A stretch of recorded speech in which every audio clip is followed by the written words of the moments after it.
श्री राम दोस्तों, वॉक पे चर्चा में आप सबका स्वागत। जो आंदोलन आज हमें आरजी कर रेप केस में दिख रहा है, वही आंदोलन हमारे पास था निर्भया के केस में।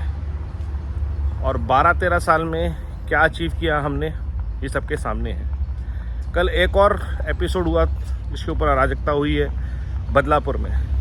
यूपी में ऐसे एपिसोड हो रहे हैं। और एक फैसला आया कल, अजमेर में ऐसा केस हुआ था आज से 30 साल पहले।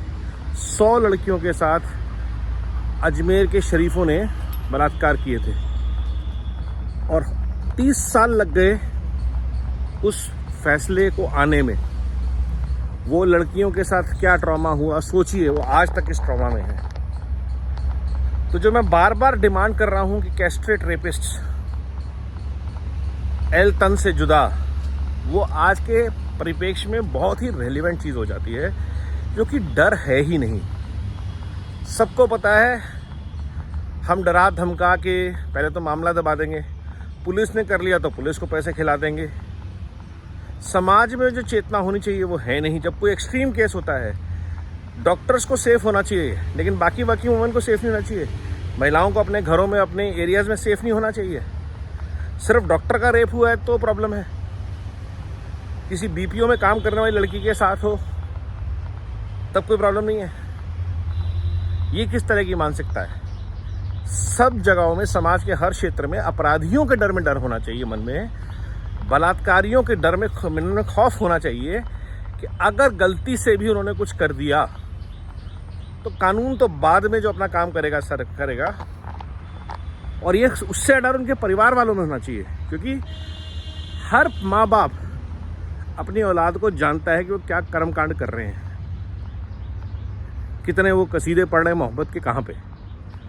तो ऐसा नहीं है कि उस रेपिस्ट को या उसके माँ बाप को या उसके फैमिली में किसी को पता नहीं था। सब डरे हुए थे, अवॉइड कर रहे थे। घर की बात है, कौन घर का कपड़ा ऊपर करे, वो सब कहानीबाजी। ज़रूरी ये है कि एक ऐसा कानून हो और उस कानून का इम्प्लीमेंटेशन हो। उस सबसे पहले एक बहुत स्ट्रॉन्ग, अगर कोई रेप करे तो इमीडिएट एक्शन होना चाहिए, जैसा बुलडोज़र का होता है कि तुरंत से पहले आपको पकड़ा जाएगा and you will be castrated, एल तन से जुदा।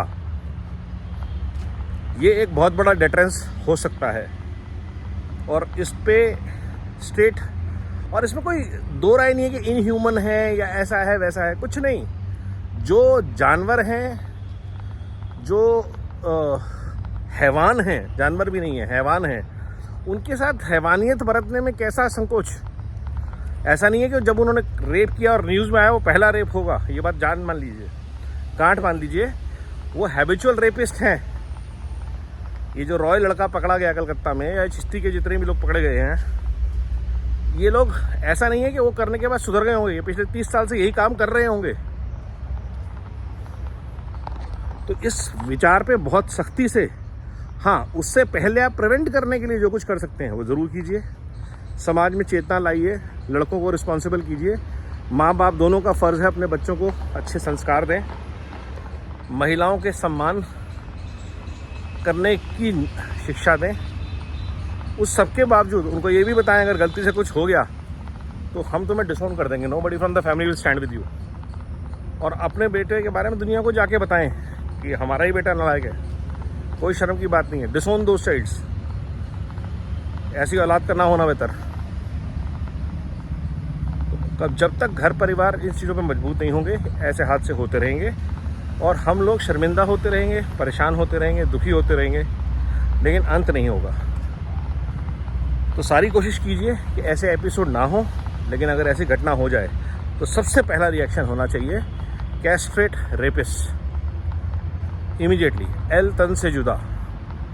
ये मेरी बार बार अपील रही है और पुनः हर एपिसोड के बाद मेरा में विचार यही आता है कि आज अगर 30 साल पहले अजमेर के बाद या निर्भया के बाद सरकार ने रेपिस्ट को कैस्ट्रेट कर दिया होता, कानून चलता रहे, केस चलता रहे, कोई टेंशन नहीं है, सजा तय करते रहिए आप, लेकिन कैस्ट्रेशन इमीडिएटली हो जाना चाहिए। अगर वो हो गया होता आज, तो शायद ये लड़की आज जिंदा होती। भारत ने एक डॉक्टर नहीं खोया होता, बदलापुर में एक बेटी के साथ ऐसा कुछ नहीं हुआ होता। लड़कों में, हैवानों में ये डर होता, ये खौफ होता कि अगर हमसे कुछ गलती हो गई तो हमारे साथ क्या हो सकता है। सोचिए। नमो भारत, वंदे मातरम, जय हिंद।